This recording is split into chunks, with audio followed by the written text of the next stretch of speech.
with his report from the NovaCare Center. Today is our Eagles insider from 97.3 ESPN.com, John McMullen. Let's first start with the Lane Johnson stuff. You were there on Saturday. I mean, I feel like every time this guy opens his mouth, he's constantly contradicting himself. Everything he says, he's pointing the finger at somebody else. Can you talk about some of your reactions from Lane Johnson opening his pie hole on Saturday? Yeah, I mean, I think he's frustrated, and I kind of understand it, but at the end of the day, he's got to take more responsibility for his own actions. And for a guy who was caught up in the latter stages of this PED policy and who knew the microscope was on him, he's very uneducated on the policy itself. And from that perspective, whether it's his agent, Ken Sarnoff, whether it's Lane himself, whether it's the Philadelphia Eagles, somebody's got to get somebody like that up to speed and make them understand what's going on before they open their mouths. But that obviously didn't happen. And it became the rare case, and I can't even think, and I've looked, and I've racked my brain, I've done the research. I can't ever even come up with another place and time in the NFL where the Players Association was arguing with a player. And that's exactly what happened, because Lane blamed this on the Players Association. He blamed this on the supplement industry as a whole. And he didn't take any personal responsibility. I understand the frustration because he's right. The supplement industry is not regulated by the government. So if you pick up something in the store and you read the ingredients, there might be something else in there. You don't know. But the NFLPA makes players aware of that. And they say just because it's clean on the label doesn't necessarily mean it's clean. And Lane didn't understand that. Well, also, John, the supplement industry, and that's kind of a little bit my arena because I've worked as a personal trainer for years. You know, there's a lot of companies that have third-party tested supplements that go to the World Anti-Doping Agency. They go to these leagues, and they get all their products certified and verified and clean. If Lane just would have gone with one of those products, which plenty of players use those products, he wouldn't have been in the situation. So doesn't it just come down to also Lane just blindly trusting an app on his phone? Yeah, exactly. And the NFLP. Now, granted, and I wrote this, it is kind of useless to have that app if the NFLPA is not going to stand behind it, and they don't. So from one perspective, I kind of understand his frustration. Why are you putting the app out there? But from the other end, you brought it up, the NFLPA has a testing service, and they made that clear. And if he asked them to test it, they would have done it for him. So he obviously didn't do that. But, yeah, I mean, I know you've worked as a personal trainer, but there's been issues in the past. Star Caps in the NFL, if you remember that case. Oh, sure. Being the most high profile. That contained a diuretic. The NFL got in trouble with the courts because they knew it and didn't inform the players. So they were kind of playing a game of gotcha, hoping to suspend a couple high-profile players and say, look, we're trying to be very, very serious about this and clean up the league. But at the end of the day, as always with the NFL, we just saw it with Tom Brady and Deflategate, they win in the end because the original court case that went against the NFL was eventually overturned. We're talking with John McMullen on 97.3.com, Eagles Insider. You know, John, this weekend also the Eagles, in preparations for not having Lane Johnson, whether Doug Peterson wants to fully admit it or not, they stuck Alan Barbre over at right tackle. So from your two eyes at practice, how did he look? Well, he's not as comfortable there. Obviously, he's been playing left guard for a long time now. He's got the versatility to also play left tackle and right tackle. He's done it before here when Lane was suspended. That was who was over there last time. He's played left tackle when he was with the Packers. So he has a lot of experience.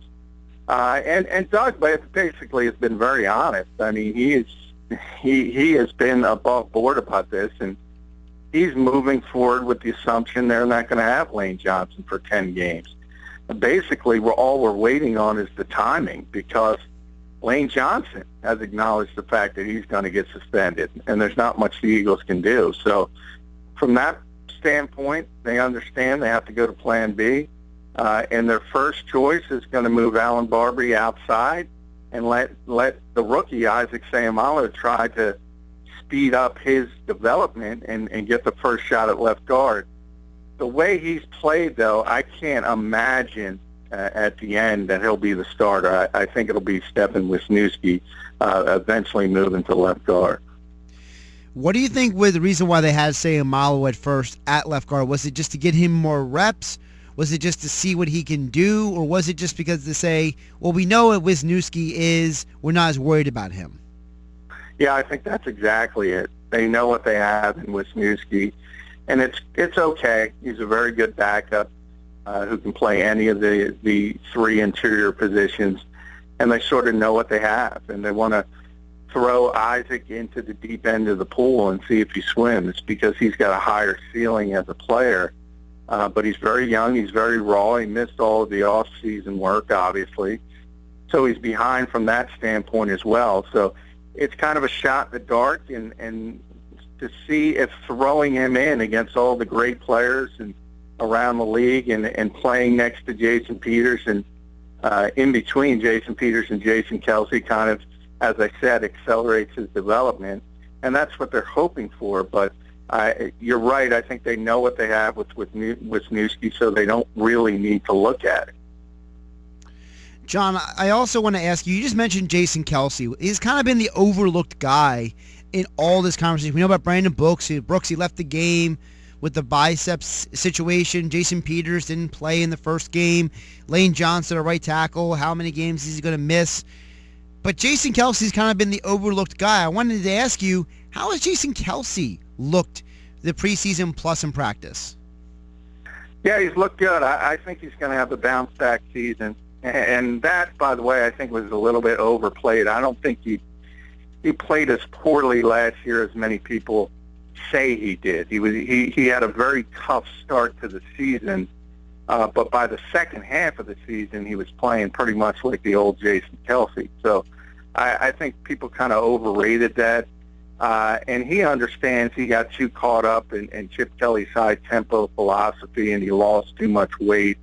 And he got pushed around by certain bigger players, specifically when they played Dallas, and certainly in Ndamukong Suh when the Dolphins played Miami. So there were a few games he looked really, really bad. He learned from it. I think you're going to see the same guy who was at least a borderline Pro Bowl center. So I don't think the Eagles are very concerned about Jason Kelce at this point.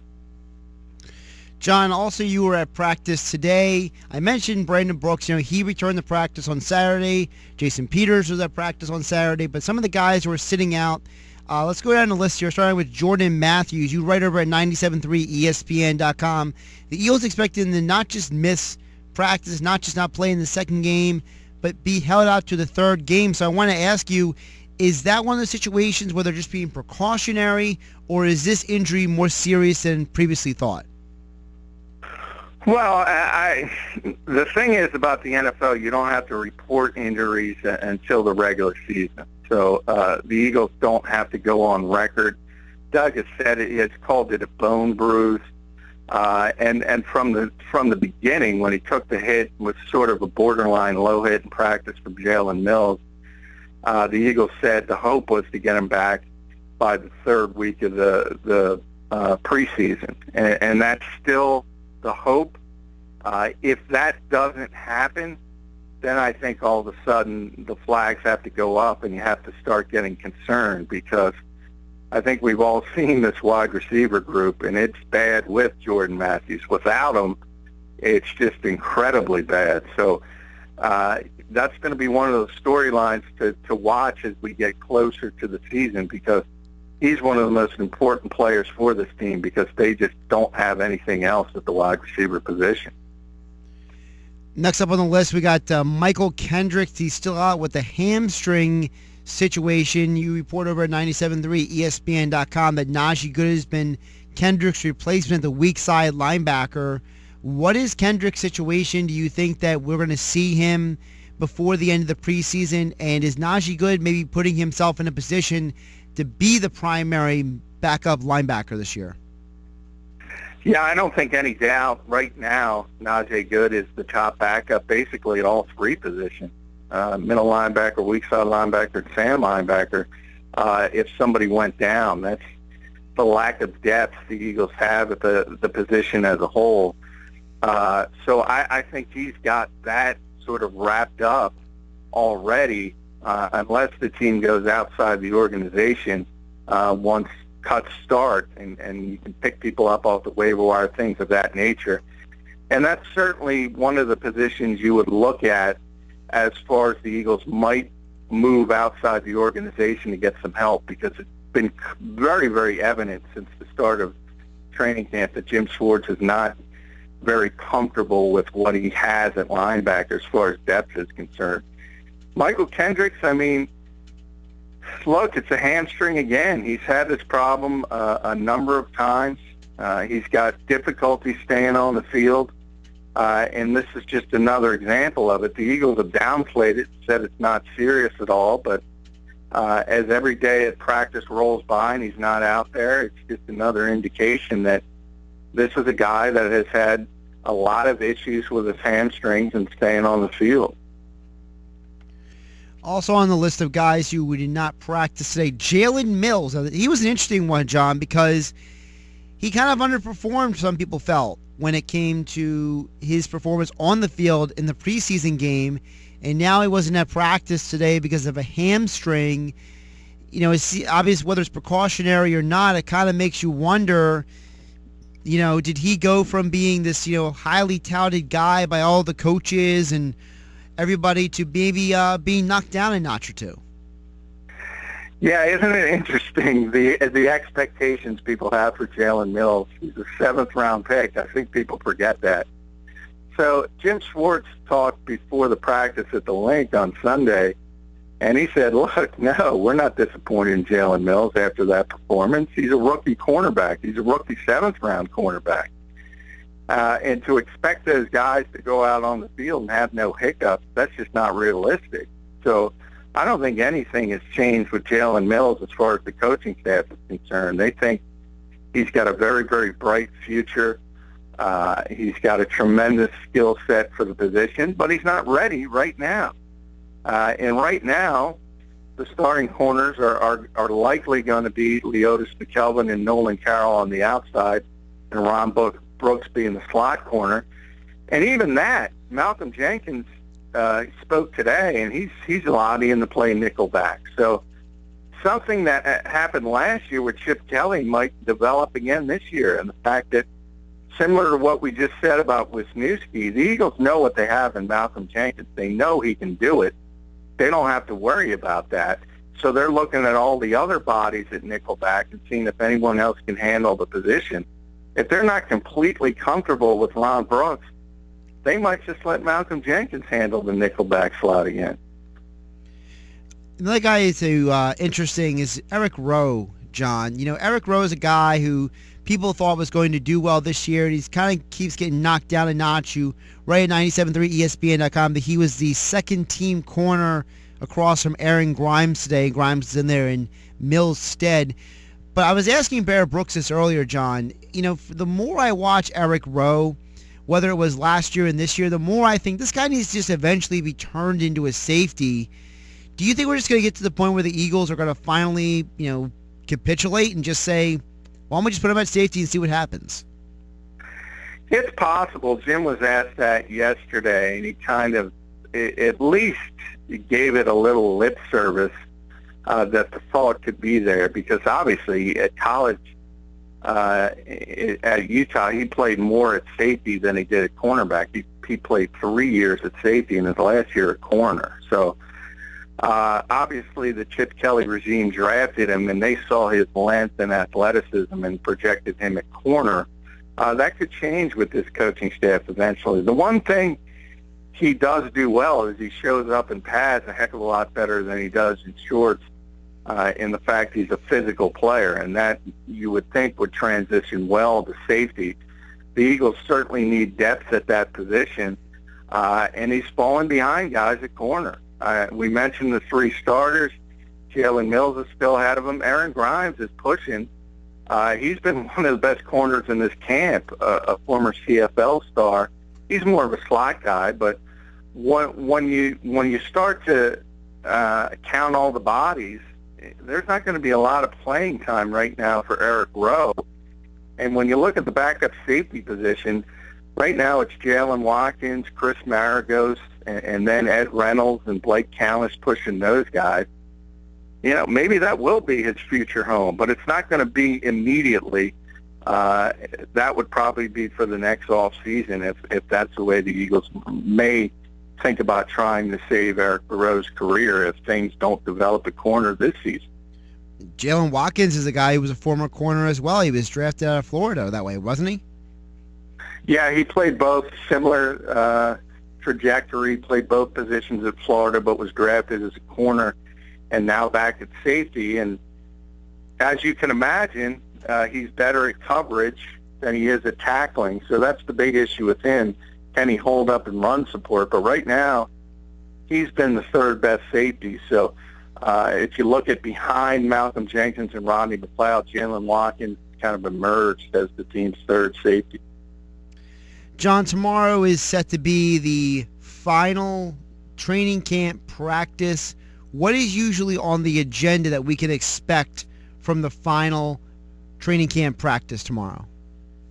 Well, it's going to be, especially after today, they did one of their 10-10-10 practices, which is basically a scout team practice, 10 offensive plays, 10 defensive plays, and then 10 minutes of special teams work, and there's no pads. So they're going to put the pads on tomorrow. They're going to have a physical practice, probably going to last 3 hours, and it's going to be one of those physical practices that Doug Peterson has tried to put on this team to develop an identity of toughness. And this is going to be the last one that's open to the media. Then we kind of get into regular season mode where we're only allowed to watch individual drills. So this is the end of training camp, and then we head into the second phase of it.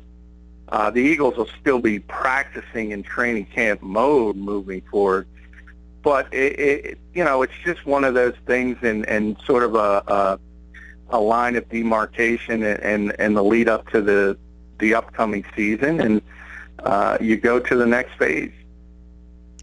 John, one guy we know who will not be practicing tomorrow is Carson Wentz. The Eagles announced this weekend after a CT scan that he's got a hairline fracture in his rib, and they expect to they hope to have him back before the end of the preseason, but the expectation is he's definitely not going to be around for the next 2 weeks.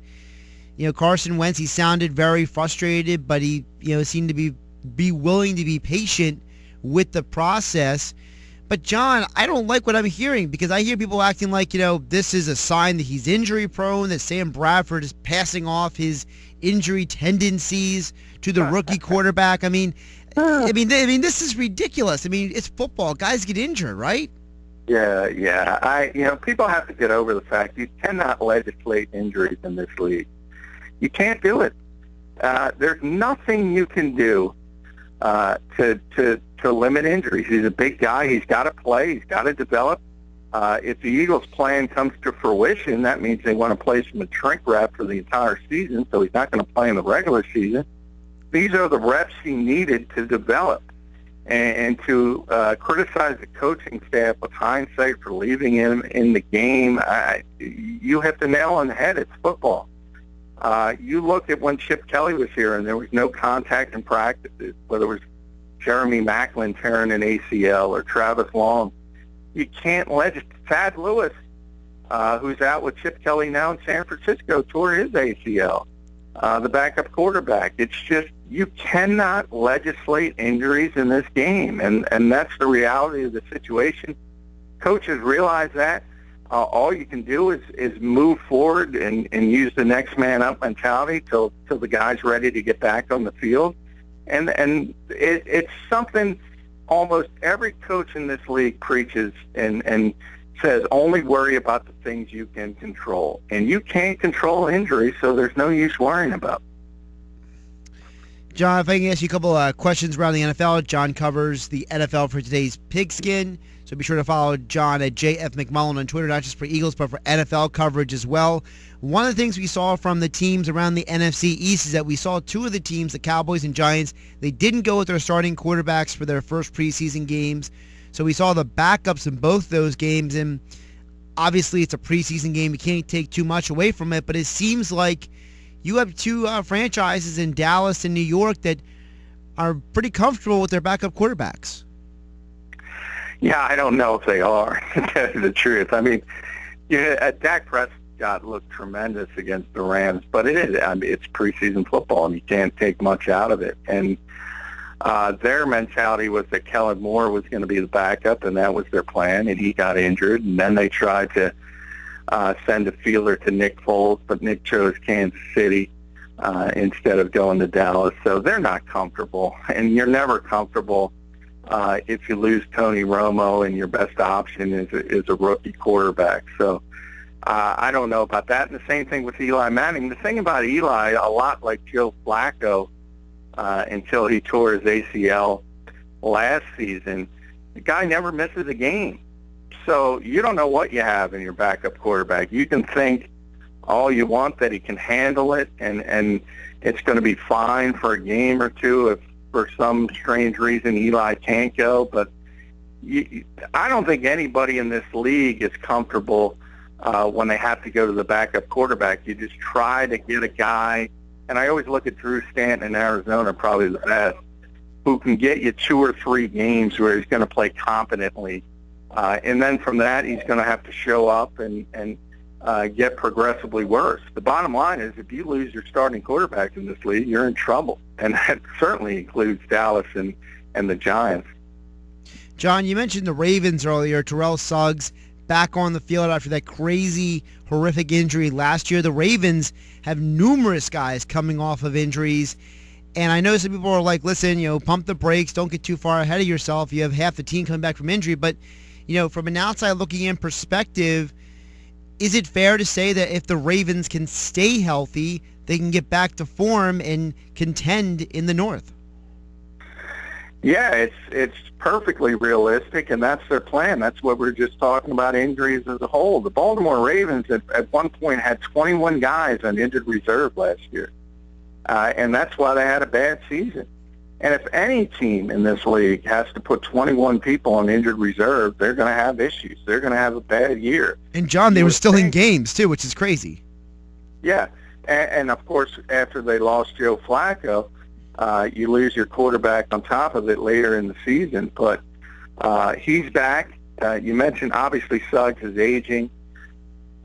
So that's an issue, especially for an edge pass rusher. But he's never been a guy who's really been based on speed around the edge to begin with. So maybe he can come back and still be very, very effective. But, hey, the AFC North is a very difficult division. Cincinnati's still a really good team. Pittsburgh, I thought, was going to be a Super Bowl contender, but their issues with suspensions, Martavis Bryant, Le'Veon Bell, probably going to be gone 4 games, and now it looks like Ladarius Green might have to retire. They're not going to be quite as good as we thought, and Baltimore's going to be better. Baltimore's going to be Baltimore again because they are going to have guys back, and they're going to be one of the 3 teams in the conversation for the AFC North title. One more final one for you, John. Be sure to follow John McMullen at JF McMullen on Twitter for all your Eagles and NFL news and notes.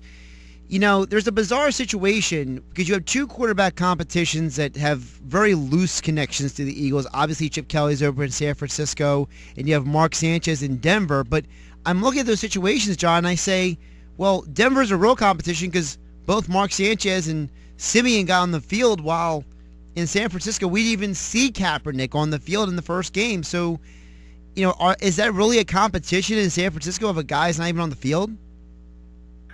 Well, it wasn't a competition. I think if Blaine Gabbert even performed mediocrely, he would have taken a big lead, but he was just awful.